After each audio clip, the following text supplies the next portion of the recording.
J'ai pas acheté le Pixel 7 Pro sur un coup de tête. À l'origine, j'arrivais au bout des capacités de l'iPhone 7 ici présent, que j'ai finalement réussi à réparer, mais entre temps je l'avais plus abîmé que réparé. Et donc je me suis dit, bon, il est temps de changer de téléphone.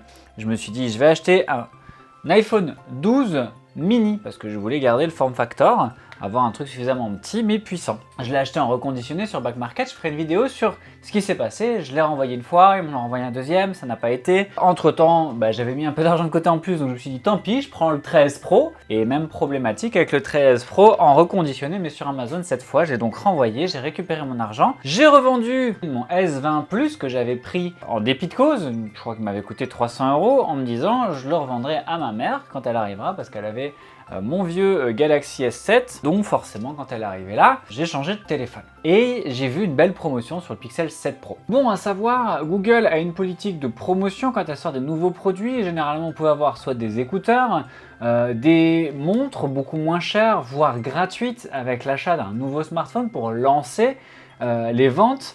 Mais derrière, ce qui est aussi intéressant, c'est quand ils ont arrêté ces promotion-là, de temps en temps, ils font tomber 100 ou 150 € sur le prix d'origine à l'achat. Donc il faut attendre des bons moments pour acheter et pas acheter le prix plein. Alors moi, j'ai choisi le 256 Go, ce qui m'a ramené à 849 €. Mais si vous aviez pris le 128 Go à l'époque, vous en auriez eu pour 720 €, quelque chose comme ça.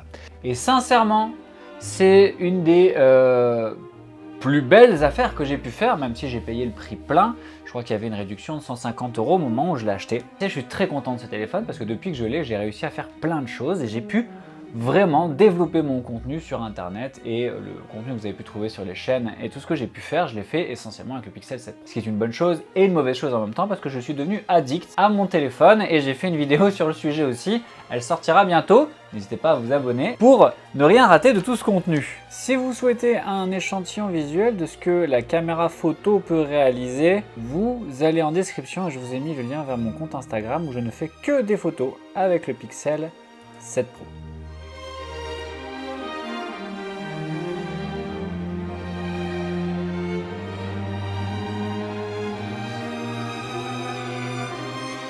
Si je vous en parle aujourd'hui, c'est parce qu'il est enfin descendu en dessous de la barre de 700 €. À chaque fois, j'en parlais aux gens et je disais le Pixel 7 Pro, il est vraiment bien, vous n'avez pas besoin du 8, vous n'avez pas besoin du 9 maintenant. Vous pourriez vous contenter du 7A si vous n'êtes pas photographe, si vous n'avez pas l'intention de créer du contenu régulièrement, même si vous pourriez le faire. Le Pixel 7 Pro a deux belles différences en termes de capacité, à savoir 4 Go de RAM supplémentaires, donc pour faire de l'édit vidéo c'est vraiment nécessaire, et une optique complémentaire qui vous permet de varier les plans beaucoup plus fort. Ce que je voudrais vous proposer, c'est de faire une analyse prix maintenant là tout de suite. Sur internet, le prix que vous pourriez avoir le Pixel 7 Pro en comparatif avec d'autres appareils. On se retrouve sur le site Versus. Ce site vous permet de comparer différents appareils. Et au départ, je vous ai comparé le Google Pixel 7 Pro au Google Pixel 7a, qui théoriquement devrait être moins cher le 7a vu que le Pro embarque plus de puissance. Si on regarde ici en bas, on se rend compte en mauve que le Pixel 7 Pro prend 85 points contre 72 points de compétence. C'est un ratio qu'ils font chez eux. Et vous auriez 173 € le Pixel 7 Pro, mais c'est pas tout à fait vrai. On va voir ça après. Juste, vous voyez la différence entre le 7 Pro et le Pixel 7a. C'est quand même assez important. L'écran est bien meilleur, l'audio est bien meilleur, la batterie, la performance, l'appareil photo. Il y a beaucoup de choses qui font que le 7a, c'est un entrée de gamme, mais franchement, ça fait un moment que vous pourriez l'avoir pour 400 € et ça, c'est pas une mauvaise affaire. Si vous n'avez pas plus que ça à demander à votre téléphone, vous saurez faire l'essentiel avec le 7a. Maintenant, si vous voulez faire de la création de contenu, le 7 Pro devient plus intéressant et on va le comparer à d'autres choses. Donc moi, si vous voyez ici la réalité du prix, c'est que forcément, vous n'allez pas l'avoir à 173 en neuf, il est en occasion. Ne prenez pas trop d'occasion, ne prenez pas trop de reconditionné. Pas un grand fan suite aux échecs cuisants que j'ai vécu avec les iPhones dont je vous ai parlé tout à l'heure. Donc moi je suis parti sur du neuf à l'époque, je l'ai acheté prix plein.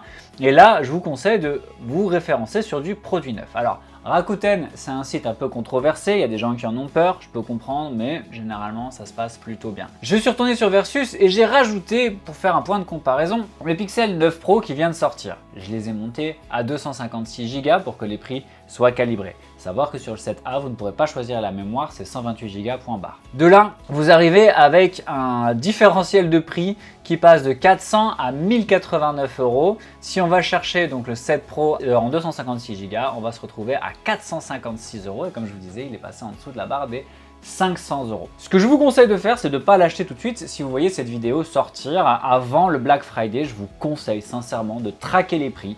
Vous savez que ça, c'est le prix de vente actuel. Donc là, il va baisser, puis après, il va monter jusque 15 novembre, plus ou moins. Et à partir du 15 novembre, ils vont commencer à attaquer les nouveaux prix. Le 7 Pro a baissé de prix parce qu'il y a 2 générations devant lui. Mais sincèrement, si on regarde le comparatif, est-ce que vous avez besoin des compétences complémentaires de l'appareil photo? Est-ce que vous avez besoin de performances supplémentaires? En termes de durabilité, le Pixel 7 Pro a encore probablement 5 belles années devant lui. Moi, je n'achète pas un téléphone si je ne peux pas le projeter 7 ans plus tard parce que je veux qu'il me revienne à environ 100 € par an maximum. Donc, s'il tient le coup, parce que je lui en mets plein la gueule, il aura déjà bien fait son travail et dans 7 ans, je verrai ce qui existe. Ou alors, je changerai si je l'abîme ou si vraiment il y a des avancées technologiques qui se mettent en place. L'idée étant donc d'acheter un smartphone au meilleur prix. Si je fais cette vidéo, c'est pour vous dire, moi je suis ultra satisfait du Pixel 7 Pro et je pense que pendant le Black Friday, vous allez pouvoir vous régaler. Si vous avez un budget smartphone aux alentours de 350 à 400 €,